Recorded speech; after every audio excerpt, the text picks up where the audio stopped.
Woo! Oh, jeez. That could have been a disaster. Hey everybody, it's the Gamer here, and welcome to the Avatar vlog, The Last Airbender vlog, Book 2, Earth. So, yeah, I pretty much got the first book online, so yeah, I had to deal with a copyright claim with Viacom and all that, and I pretty much just did a simple edit from the first book review, and yeah, the first book review should be online, and if you haven't seen the first book review, then be sure to click this thumbnail that just got in my way right here. Yeah, click that. Click that if you haven't seen it already. Click it, click it, click it, click it. Oh, it's going away. Okay. So, yeah, welcome to my second Avatar vlog review, or technically this is the third since I did do a prelude, but doesn't matter. It's going to be on this book. Alright, so Avatar The Last Airbender Book 2, Earth. So yeah, we get to meet some new characters and a bunch of other stuff. We get to see new environments, new cities, new characters, I think I said characters already. And yeah, this season surpassed the first season. I mean, yeah, here's the first season right here. This season definitely surpassed the first season, and yeah, I really do love the first season, and I gave it a 9 out of 10 on my previous vlog. But Book 2, I can definitely say surpasses the first book, and the show gets better as it goes on. It really does, and I really had no idea what this was about, because I already had an idea of what this was about since I've seen many reviews of the bad adaptation. But with this one, there was no adaptation of this, or at least none that I know of, and yeah, it really surpasses Book 1. So, yeah, without further ado, let's get into Book 2 of Avatar The Last Airbender. So, I'm going to go straight to my opinions on each of the individual episodes, rather than give a long summary like I did with the last vlog, because I pretty much made it an hour long, and I don't want to make this video an hour long. So the first episode is The Avatar State. So yeah, I couldn't really figure out what the heck the name of this was. So the Avatar State, where Aang pretty much turns into like overpower and all that. Like he gets that overpower, and he's not in control while he's doing it. And yeah, there will be later episodes later on talking about how he can control it and all that. And yeah, the Avatar State. Wow, I'm trying to memorize what the episode was about. It's not because it's forgettable. Just a quick thing. The first half of this season, I might be a little fuzzy on than the second half, and that's not because it was forgettable or anything. It's just because I was dealing with school, life, work, all that other stuff, revising scripts, and of course, lazily watching 2 other TV shows in the meantime. But regardless, the Avatar State. So yeah, in this episode, after Aang, Katara, and Sokka save the North Pole, the North Pole decides to go down to their sister tribe, the South Pole. And then when Aang, Katara, and Sokka both go to I don't remember the names, but when they go to this one place where they meet a bunch of Earthbenders that are trying to tell Aang, you know, maybe the best chance of you fighting up against the Fire Lord is if you go into the Avatar State and try to force Aang into the Avatar State. But of course, the Avatar State absolutely scares Aang, as every time he's used it back in the previous season, he's either hurt somebody or it just absolutely scares him because he has absolutely no control of it. So when they put Katara in danger, he goes into the Avatar State and he suddenly puts everybody in danger. He almost kills all the Earthbenders that are all around, and then that's when he gets a vision of Avatar Roku, and of course the previous incarnations where they say that the Avatar State, while powerful, is also very destructive, as if you die in the Avatar State, then the Avatar cycle, for all we know it, will be gone forever. And yeah, this is a moment in the story that doesn't appear throughout the entire season except for the very last episode. So yeah, the stakes are raising on Aang going into the Avatar State and just how freaking scary it is. But for the fact that if he dies in the Avatar State, he not only dies himself, but there will be no reincarnation of the Avatar, and the Avatar is dead for all we know it, which means there won't be any Legend of Korra after the series is done, is pretty much what they're saying. And meanwhile, we have Prince Zuko and Iroh, who, after they survived the fight, or the Siege of the North, they meet Azula, who is Zuko's sister. And Azula claims that their father wants them back, as suddenly family matters. But as soon as they get on the ship, they realize that they're being held as prisoners, so they fight their way off, and pretty soon they had to cut their ponytails so that way they can go in hiding. And pretty much throughout the entire season, both Zuko and Iroh are both in hiding. And of course, well, Iroh is mostly for it, as he's kind of lived this part of life before. Zuko, of course, is not, as he's mostly a spoiled prince.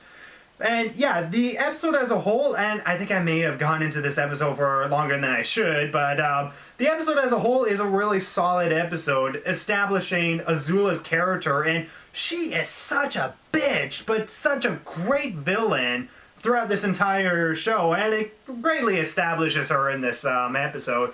Really great episode, nothing to complain about, so next episode. The Cave of Two Lovers. I will definitely admit this is one of the more weaker episodes, but it still furthers the plot in some way.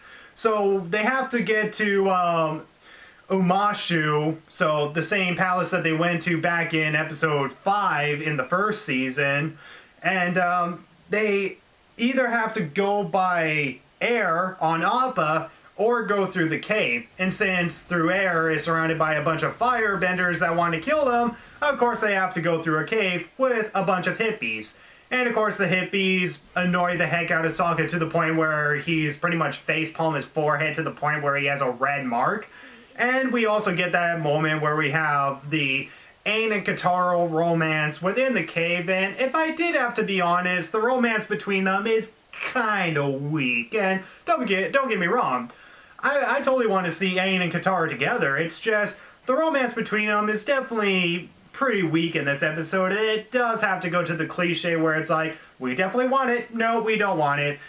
Well, maybe we could have it, and they finally do kiss, or do they? You don't really know if they actually do kiss or not, but yeah, as a whole, it's still a good episode. But yeah, the romance aspect was definitely a little forced in my opinion. But I wouldn't say that destroys the episode, as the rest of the episode, especially with Sokka trying to get along with the hippies, is pretty funny. So yeah, and it does leave on a suspenseful ending when Sokka goes over the horizon and looks at Umashu. Oh no. Oh no. So yeah, Umashu is pretty much taken over by the Fire Nation. And that's where we get into episode 3, Return to Umashu. And yeah, they go through the city and then they fake a plague and all that with some sort of animal that puts a lot of red marks on you. I don't really know what it is.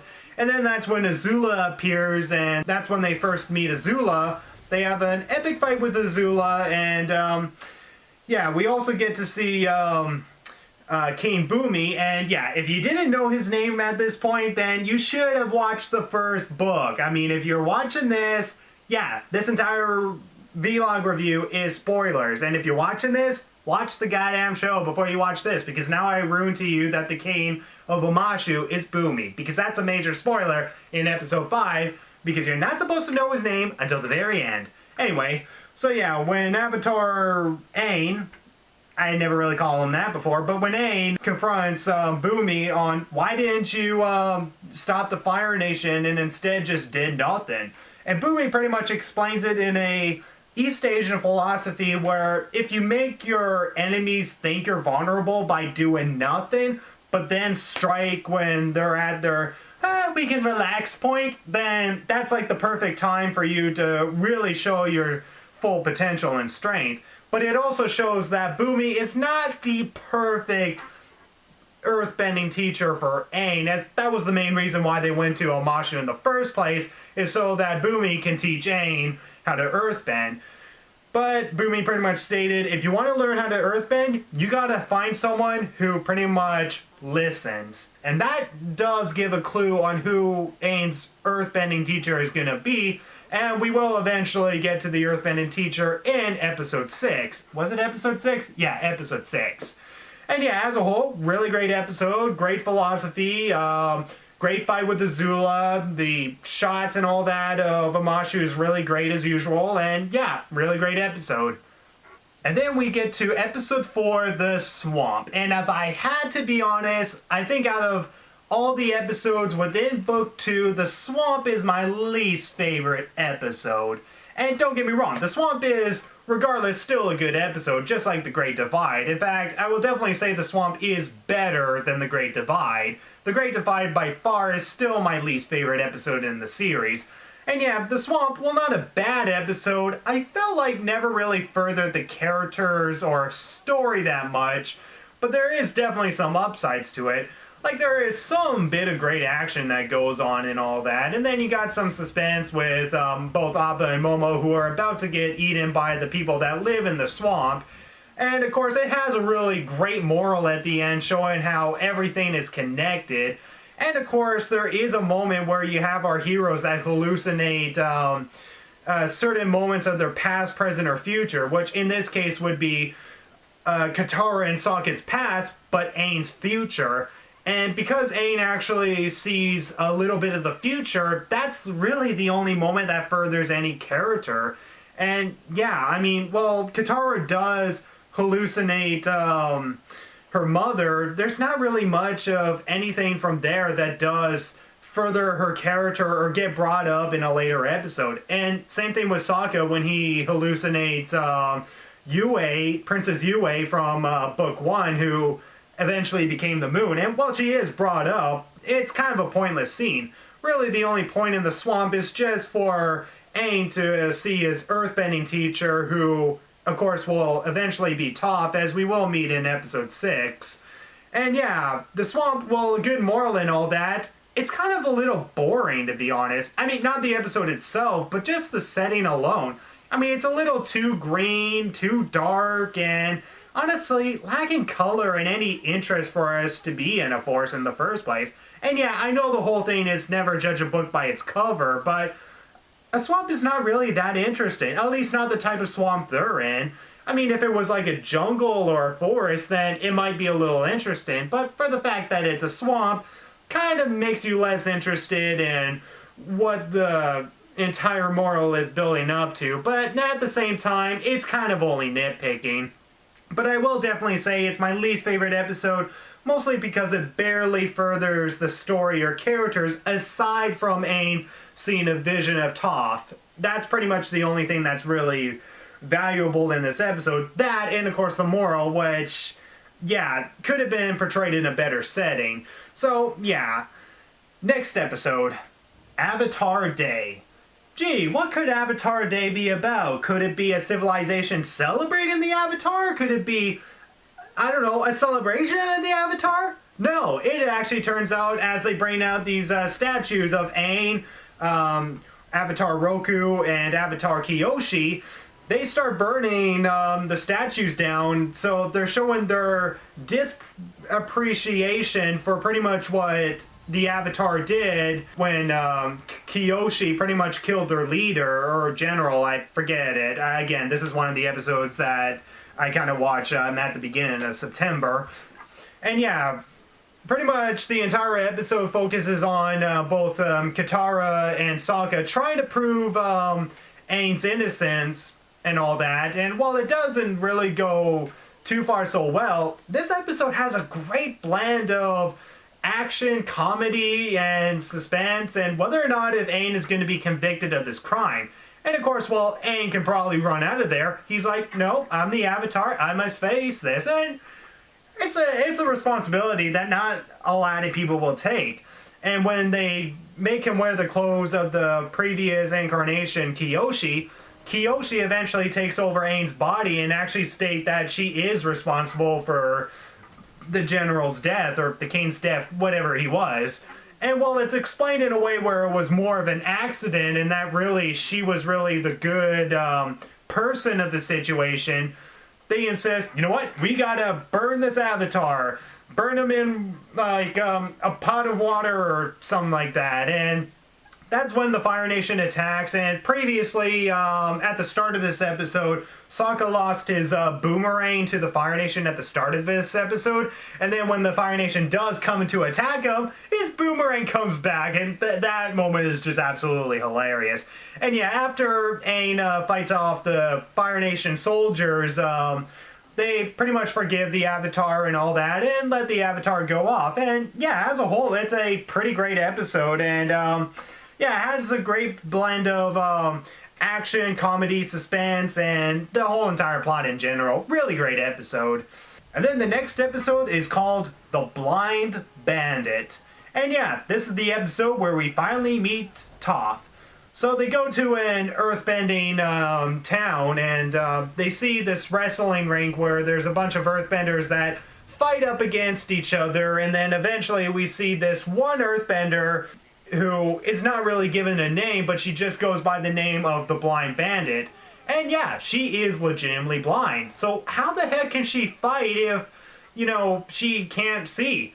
Well, this is the episode that definitely shows that even if you have a disability or a disorder or whatever, you always have a potential. In fact, you have a potential that can be greater than someone who does have that ability. Which in Toph's case, because she's an earthbender, she can actually feel where people are and feel certain movements, like where ants are crawling that no one else can see.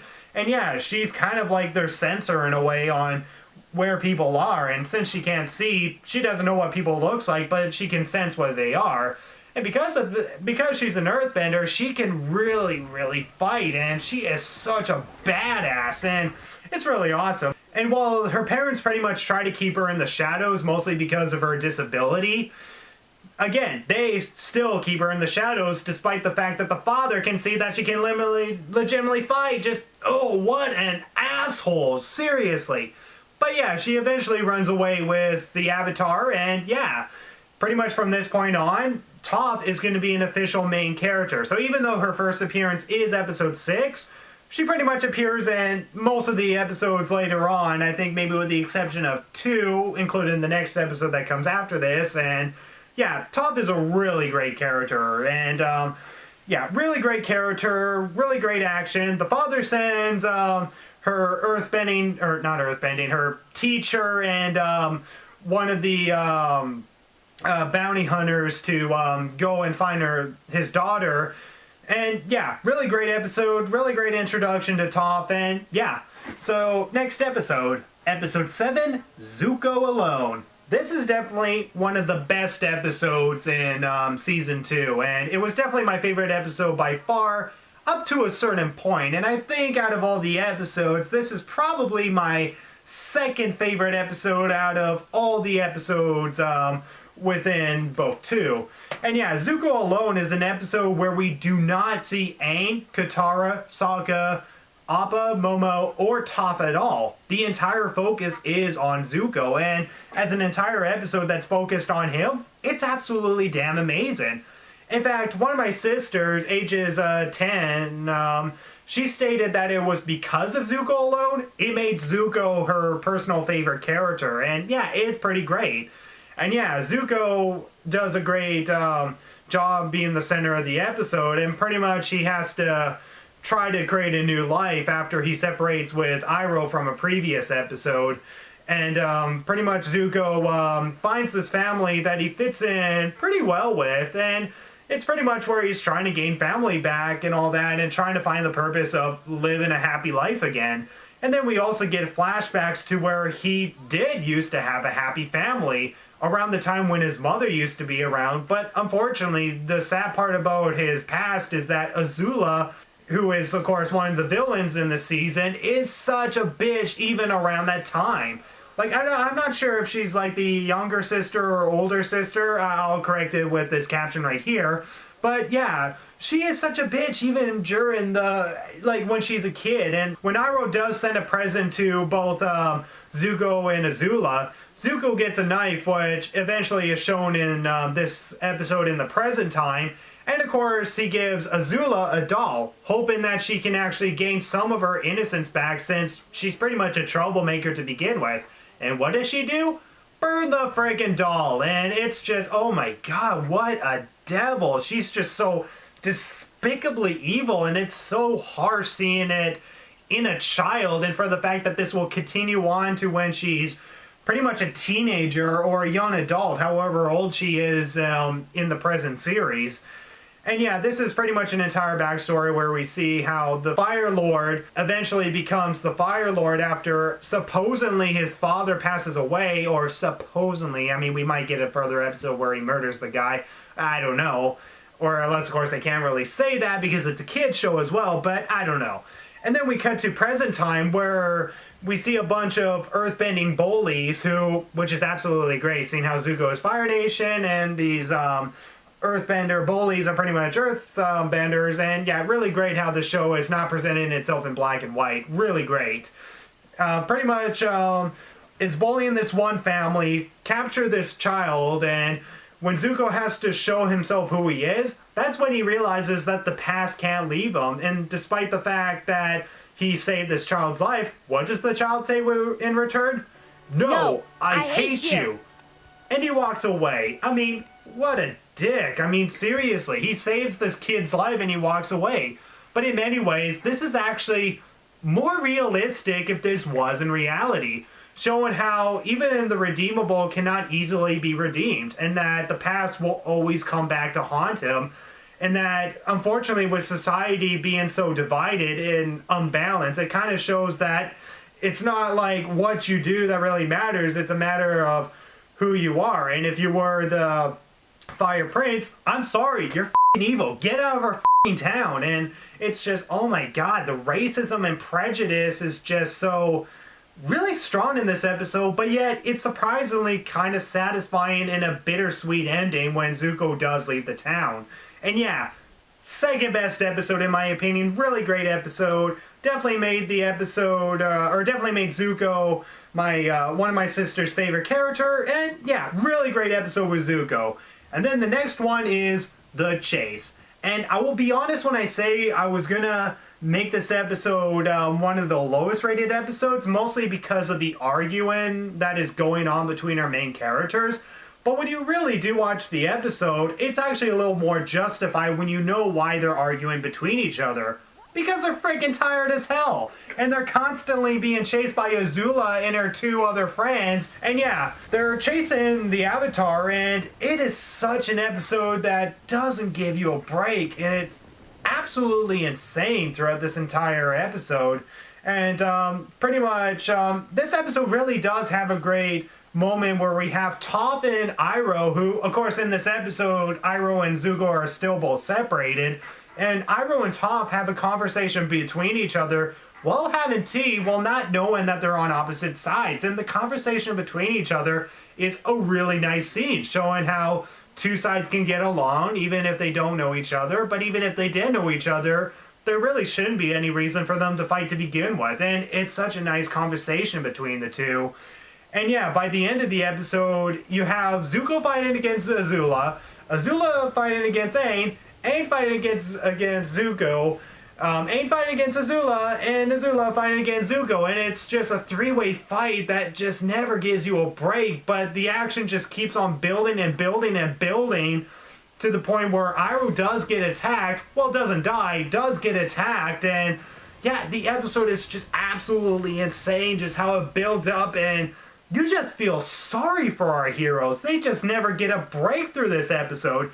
And while I will admit that the argument between them did kind of turn me off, it's a lot more justified because I've been tired a few times and I kind of took my anger to an extreme, and I can really relate to the characters. And by the time the episode ends, the characters finally get to sleep and they don't even leave the saddle. And yeah, really great way to end the episode. And I will definitely say it was a really great episode and definitely better than I was giving it credit for when I was first watching it. So yeah, really great episode. And then the next episode is called Bitter Work. And this is the episode where Toph finally teaches Aang how to earthbend. But the problem is that earthbending is kind of like the opposite of airbending. And because Aang comes from the air temple and was raised as a monk, pretty much earthbending goes against the opposites of what he believes and all that, which makes it harder for him to earthbend. And then we also get some moments where we have Zuko, who finally reunites with his uncle, and Iroh is pretty much teaching him about the thunder that Azula was able to bend and all that, as well as Iroh. He's able to bend some sort of blue thunder, which is a part of firebending or whatever, and I think Zuko might master it in like the final season. I don't really know. But yeah, great stuff with Zuko and Iroh. Great stuff with Toph and Aang. And a really funny scene with Sokka trying to kill this one baby animal, but then he gets stuck in the earth, which we find out later is planted by Toph. And yeah, of course, the conversation with Sokka and this animal is just absolutely hilarious. And yeah, eventually by the end of the episode, Aang does manage to earthbend, and yeah, it is such a hard struggle for him, because one of the great things about this season, as I will mention in the next two episodes, is how Aang has to go to his opposite side that he's not used to, or that doesn't really represent him, because earthbending is kind of like the opposite of airbending, whereas waterbending is kind of like the opposite of firebending. And yeah, it's absolutely insane just how Aang has to go to his opposite extreme, and that we will see in the episode 11, the desert, it does actually change his character. But before we get to the desert, let's talk about episode 10, the library. And this is the episode where our heroes have to go into a desert, and they have to find this library that Commander Zhao found previously, that pretty much taught him about the moon spirit and the water spirit, which led him to killing the moon spirit in the Siege of the North in the last season. And while Aang, Katara, and Sokka, and Toph find this library, they also bring an archaeologist along with him, and the archaeologist guy, I think, kind of dies at the end of the episode. It's not really clarified, but he does stay behind. And when they go into the library, we have this owl that keeps all of his valuables and secrets within this one big library, with a bunch of wolves or coyotes pretty much getting all the secrets for him. And pretty much the owl does not want his library to be used for any means of hurting anybody else. So when he finds out that they're trying to find a way to defeat the Fire Nation, that's when they get in trouble. But meanwhile, you got Toph that is outside making sure that they stay like above ground, so when the castle starts sinking after they get caught, she has to try to keep the tower up while Appa is being captured by a bunch of sandbanders. And of course, since sand to her, even though it's a bunch of tiny rock particles, is really fuzzy to her, so she can't really tell where the sandbanders are, so she can't help Appa as they take Appa away, and she has no choice but to keep the tower up enough time for Aang and the others to escape. And yeah, when they do find out that the one way to defeat the Fire Nation is a solar eclipse, that's when they find the information, find the date that it's going to happen, and that they have to tell the Earth Kingdom for a better chance to fight up against the Fire Nation. So they escape the library after a tough battle with the owl, leaving the archaeologist behind, or at least he insists to stay behind. And then that's when Aang finds out that Appa was taken. And then that's when the episode cliffhangs, and then we get on to the next episode. But before we get on to the next episode, here's a commercial break.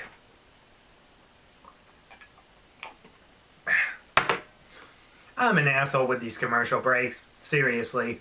And then we get to episode 11, The Desert. And this episode is holy crap.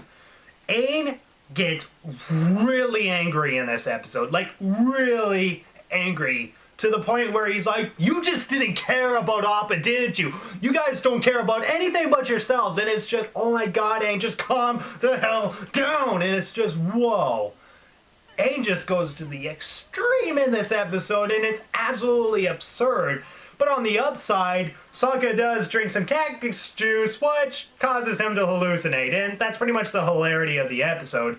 And then meanwhile, we see Zuko and Iroh that go to the secret club, and they start to head their way to Ba Sing Se, which is the city of the Earth Kingdom, and Ba Sing Se will be the perfect place for them to hide. And yeah, while there's struggles with the characters cooperating together and all that, it eventually gets to the point where they find the Sandbenders, who had no idea that the Flying Bison was the Avatars, and that if they did know, then they probably wouldn't take it. Or maybe they wouldn't, because the guys are thieves.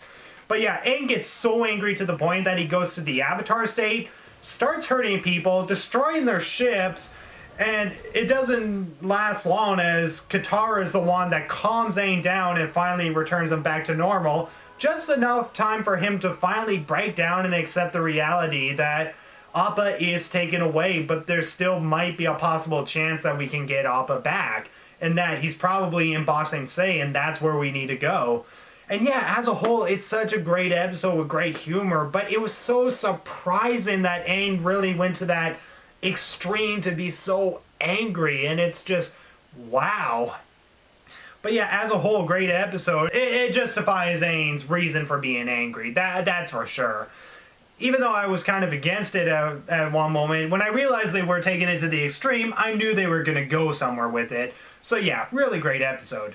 Then we get to The Serpent's Pass, which plays as a two-parter with The Serpent's Pass and The Drill. So The Serpent's Pass is where they get to a ferry or whatever, where they find a bunch of other people that are getting on board to get into Ba Sing Se. And while Zuko and Iroh manage to get on board, Aang and the others don't really manage well, as they also have to try to look after this family that is also trying to get into Ba Sing Se. And of course, the wife is pregnant with a baby that could be coming any day from now. So they have to go through the Serpent's Pass, which unfortunately is a really dangerous road. And they soon find out, yep, the serpent is really dangerous, and yep, it really is a dangerous road. But along the way, they also come across Suki, who, of course, is the leader of the Kuroshi warriors, as we saw back in episode 4, the Warriors of Kuroshi. So, yeah, Suki, who we see right here, and she doesn't appear until, like, episode 12. And, yeah, I will actually address kind of why I think it's weird that they put her on the cover, but I will address it after I talk about all the episodes.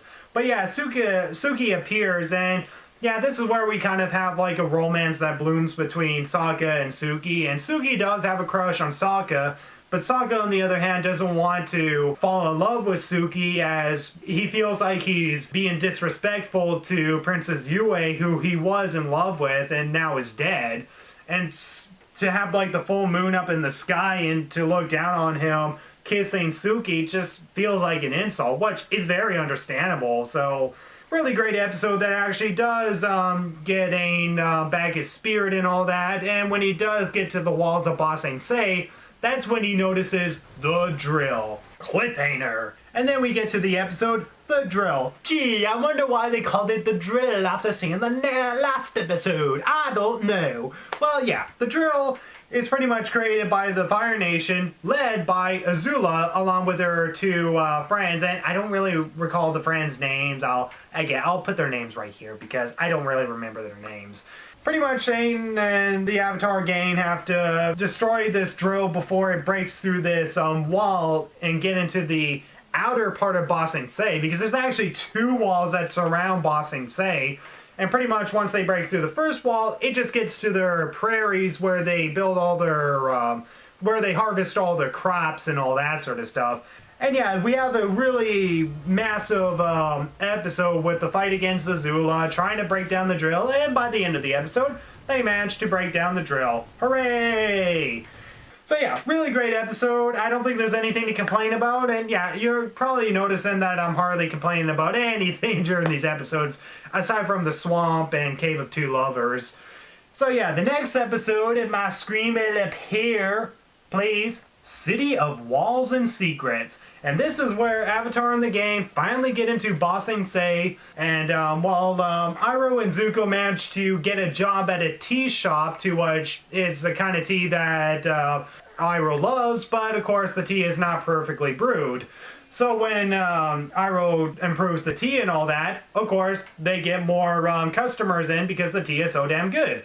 And yeah, we get Avatar in the game that come across this servant by the name of Jody, and she is absolutely scary. Just, oh my god, the way she smiles and never wipes that smile off her face is absolutely scary.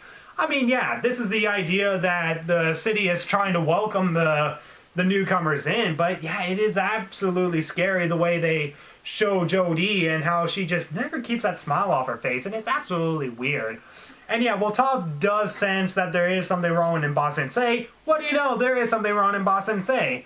And yeah, actually, back in the Serpent's Pass, the Serpent's Pass, we also get to meet Jet, and yeah, there's kind of a pointless subplot, which I will admit was kind of not needed, where he was working with Zuko, and Zuko later turns him down in the drill episode. And yeah, Jet notices that Iroh heated his tea, to which he realizes that they are firebenders, and yeah, by City and Walls, Jet is trying to find any way to catch Zuko and Iroh off guard and try to get them in prison for being firebenders, to which he eventually fails and gets thrown in prison just to get hypnotized that there's no war going on and all that. And that's when you realize that there really is something up going on in Ba Sing-se. So yeah, by the end of the episode, they realize that the puppet of the Earth King is actually controlling Ba Sing-se just so they can keep peace and balance within the walls, while not realizing that they're making everything more unbalanced by not having people aware of the war that is going on the outside of the walls. So yeah, it's an absolutely insane episode, which is an idea that has been done before, but is a really great episode regardless, and it just makes Ba Sing-se so goddamn creepy, and it's just so great.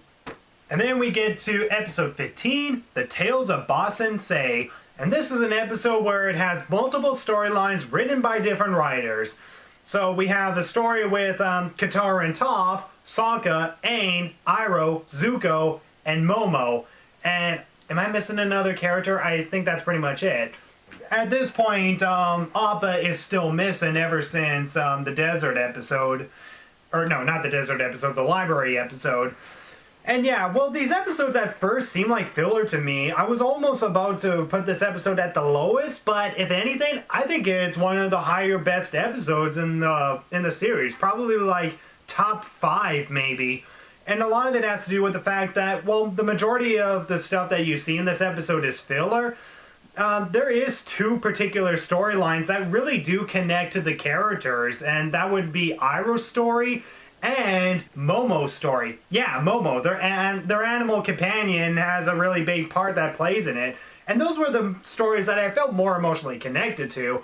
Well, Katara and Toph's story is fine. There wasn't really much that furthered the character, aside from showing how Toph shouldn't really care about her appearance and just be who she is, as she really is great on her own, even though she's blind. Sokka, pretty much filler. Aang, pretty much filler. Zuko, pretty much filler, but again, accepted more to the reality that he's given. Whereas Iroh's story, it really shows the kind heart that he has, but the real scene of this episode that probably makes it top 5 is when he goes up to the tree to mourn the loss of his son.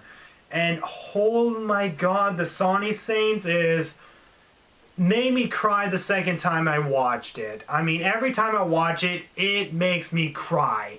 And the reason why is because by the end of it, they show a caption saying, "In honor of Mako." And yeah, Mako was the voice of Iroh, who passed away in 2006.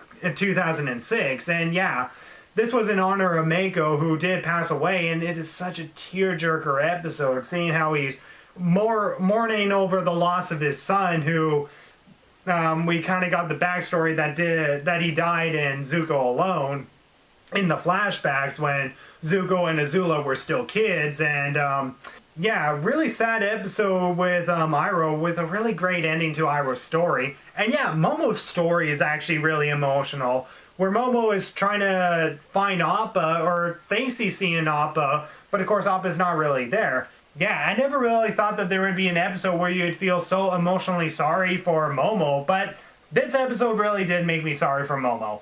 So, next episode, Appa's Lost Days. If you're against animal cruelty, this episode might be hard for you to watch. So yeah, this is the episode where its entire focus is on Appa, and showing Appa's lost days. And if you thought his journey to Ba Sing Se was in a straight row to Ba Sing Se, no, instead he gets sold by the Sandbanders to a firebender who actually runs a circus. And of course, because of this circus, it only creates Appa's phobia of fire in general. Eventually, Appa does escape, fights with a boar, gets a bunch of thorns in his side, and eventually to the point where Suki and the warriors of Kyoshi find him.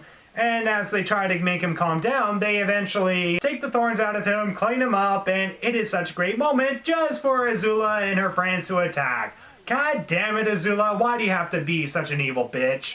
Eventually, Appa ends up at the Eastern Air Temple where he comes across a guru who actually observes Appa and realizes that a lot of his trust has been replaced by fear. And yeah, really great concept with the Guru, who eventually will be brought up in a later episode entitled The Guru in episode 19. So yeah, when Appa goes to Ba Sing Se, he suddenly gets captured by the Earth King's puppet, and that's the end of the episode. Really great episode, and holy crap was it really harsh. Like, these episodes just keep getting darker and harsher as they go, and it doesn't stop there. It keeps on going for the next episodes. And then the next episode is Lake Laogai. And in this episode, I hope I'm saying that right, Lake Laogai. In this episode, we finally get to see Jet again after getting hypnotized. And then he's convinced that there's no war going on. And he eventually joins Team Avatar after being convinced that he doesn't remember a thing. And of course, along with Jet also is Longshot and Smellerbee, who are also one of the freedom fighters that came from season 1 entitled Jet. And yeah, the three freedom fighters and work together to get into this underground prison where they'll find Appa, but then they see a bunch of Jodies that are getting hypnotized, and it's an absolutely scary scene just seeing all the Jodies going, "I am Jodie, welcome to Ba Sing Se," with all the smiley faces. It's just, ugh, just creepy. And then we get a really great story arc with Zuko, who disguises himself as the Blue Spirit as he descends down into this prison down below, finds Appa, and you never really know what he's going to do. Is he going to kill the bison or something? But he's not, but whatever his decision was, he's eventually stopped by Iroh, who convinces him, is there really a point of going after this avatar anymore? I mean, who are you? Is there really any point of holding this grudge anymore? And then that's when Zuko just breaks down and accepts the reality that his life has to change. He has to let the avatar go. So he goes to drop his mask, the Blue Spirit mask, into the water, and that moment alone is such a really cool transition with the Blue Spirit mask being sunken down into the water, just being gone forever. And yeah, pretty great transition to see Zuko finally accepting the reality that he's going to eventually have to change for the better.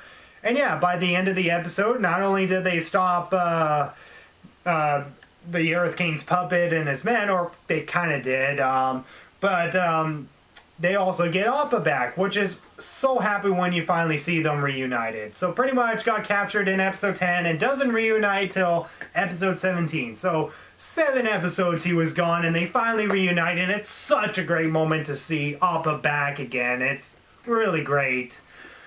And then we get to, actually, before I get to the next episode, apparently this episode had a censorship.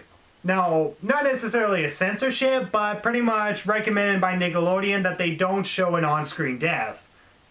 Jet dies. That's right. Jet gets actually hurt in a fight, and it turns out his injuries are interior, to which Katara cannot heal.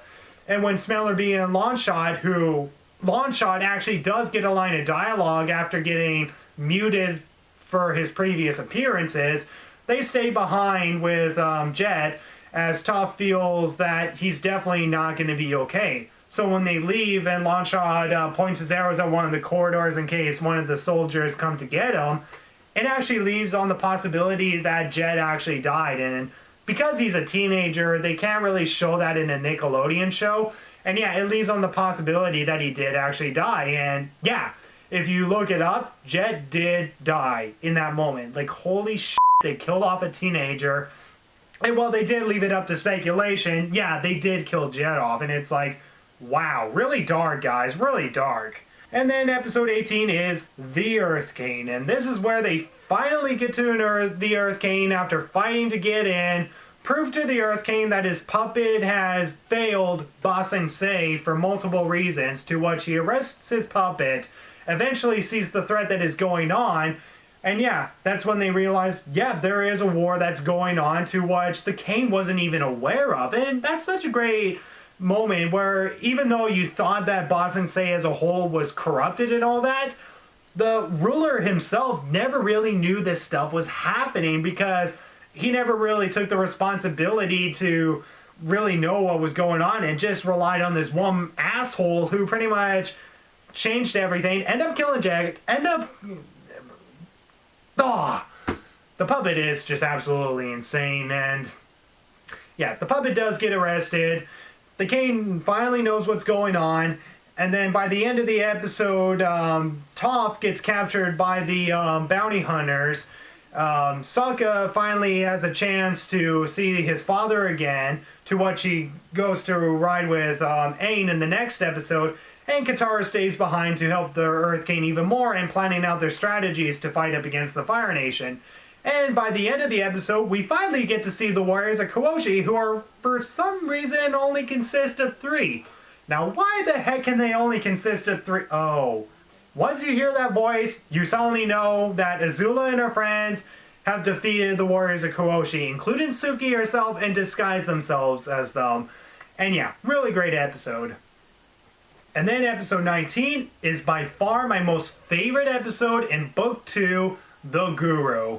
And this episode is so great for 2 reasons. One, it kind of has the half and half of peace and spirituality, suspense, and things going to hell. And it actually is a metamorphosis for at least 3 of our characters, and it's an absolutely great episode. So I might as well try to run it down as fast as I can, because I'm pretty sure I'm making this video longer than I wanted it to be. So yeah, Sokka finally sees his father again, along with Bato, who we met from Bato of the Water Tribe back in Season 1. And then Aang finally meets the Guru, who feeds him onion banana juice, which, because of this episode, I'm actually curious of trying. And yeah, the Guru pretty much is trying to make him open up his chakras, which is a East Asian philosophy, or I think it was Indian or something, where you have to open up your negative side to allow your spirituality to flow more. Like, there's an actual name for them, but in the Avatar show, they kind of changed the names to more of the elements. And pretty much it's kind of like this certain spirituality, which is located here or here or here or wherever, is pretty much represents this, but is blocked by this. So it's a certain emotion, but is blocked by another emotion, or some sort of feeling, but blocked by another feeling, or a spirituality, but is blocked by another spirituality, or something. And yeah, it was a really great moment that actually showed a lot of spirituality in this episode. And pretty much Aang finally breaking down with his guilt, lies, shame, and all this sort of stuff, to the fact that if he does go through all these chakras, he's gonna be able to control himself in the Avatar state, which should be absolutely awesome. But by the time he gets to the final one, he realizes that in order to get through the last chakra, he has to let go of his love for Katara, to which he doesn't want to, but realizes he's going to have to. And they kind of do an Empire Strikes Back, to where he realizes that Katara is captured, to when she finds out that the warriors of Kyoshi are really just Azula and her friends in disguise. And then, of course, we get Toph, who gets captured by the bounty hunter, and then she goes through a great metamorphosis where, as an Earthbender, she does a rarity to what Earthbenders can do, but is a rarity to what she can bend metal, which is absolutely awesome. How she can bend metal and eventually escape, and yeah, just awesome. Toph is a really great character. And yeah, it just gets intense after that. And then we finally get to the Crossroads of Destiny, which should be my favorite episode of this season, but it's probably my second favorite episode, as the Guru, in my opinion, is my favorite episode.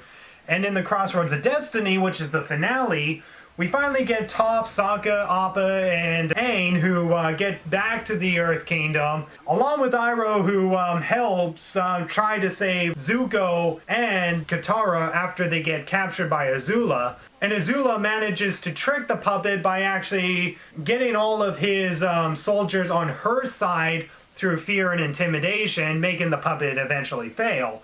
And there's a really great scene where we have Zuko and Katara that talk together, and despite the fact that Katara is like, I really hate you and all that because of what you've done, Zuko is trying to convince her that he's really changed and all that. And yeah, really great moment between them. And then eventually when Aang and Iroh eventually catch up to the two, they chase after Azula, or Azula chases them to a chamber where they have their final fight. And this is the moment in the episode where we finally get to see Zuko making his choice. He's looking at Azula and he's gonna face up against Azula to, no, Zuko, no! Zuko, what are you doing? You're not supposed to go up against the Avatar. You went through a metamorphosis in like the previous episodes, and then you suddenly go back to being evil again. I mean, what the hell? And I will admit, him suddenly going evil kind of turned me off a little, and I think it's probably the weakest part of the episode because of how rushed the decision was, but I'll be honest, it kind of does make the episode emotionally stronger, as, yeah, he eventually does betray Iroh, and he does go against what he was building himself better up to, and eventually choosing Azula's side so that way he can gain honor from his father. And then at one moment, Aang actually realizes that he has to go into the Avatar state in order to stop Azula. And so Aang finally lets go of Katara, much to his regret, and then he suddenly has control of the Avatar state. And just when you think action is going to happen, Azula kills Aang in the Avatar state. Holy shit. What a bitch. So yeah, Iroh comes in time to face up against Zuko and Azula, enough time for Katara to run away with Aang, and then when Katara eventually meets up with Sokka, Toph, and the Earth King, they escape on Appa as they fly off, and you think that Aang is suddenly gonna die, and I will admit that the episode probably would have been stronger if they left it, if they cliffhanged it to the point where we never get revealed whether or not if Aang is alive or not, but no, just because it's a kid's show, they do have to bring him back. So yeah, Katara not only manages to bring Aang back to life, but she also saved the Avatar cycle itself, as yeah, if he dies in the Avatar state, then the Avatar cycle will end. So yeah, guys, if it weren't for Katara, then there wouldn't be any Legend of Korra. Great job, Katara. Great job. And yeah, really great finale with a lot of great suspense. The Guru really built up to this episode, and it definitely didn't disappoint. Really great episode. Kind of sucks that Zuko had to eventually go back to being evil again, but again, really great episode. And yeah, that was season 2 of book 2. Ba Sing Se Falls. And yeah, definitely had a great cliffhanger ending, which I will definitely say is a finale that overtops the finale from book 1.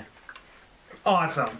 More emotionally gripping, more suspense, more great build-up, and in fact, that's how I'm gonna rate this second season. It had better build-up in my opinion.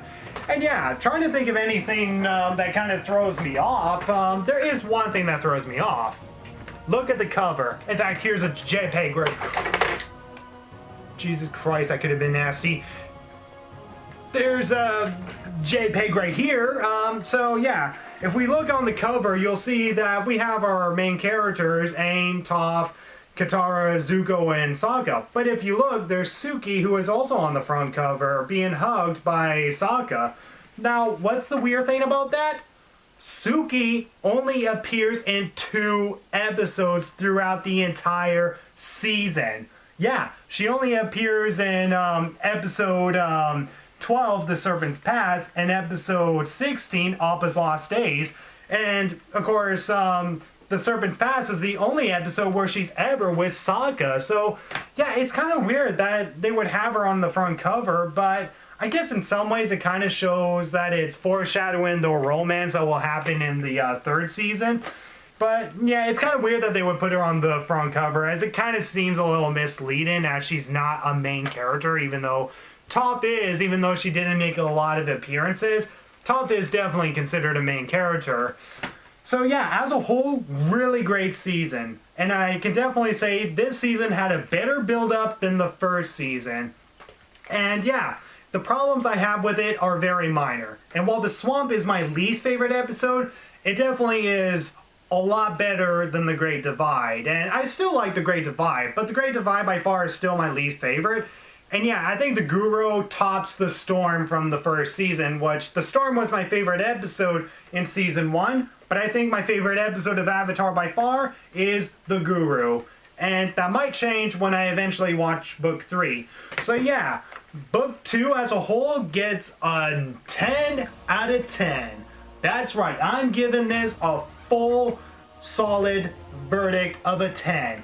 When I gave the last episode a 9, I'm pretty sure a lot of you probably got a little angry with that, or I don't really know because I only just finally got the first vlog online, but yeah, well, the first season is a 9 out of 10. That was mostly because it had more episodes that either A, didn't connect, or B, had the one filler episode, or C, could have been more emotionally stronger. But this season as a whole is solid. Really solid as rock.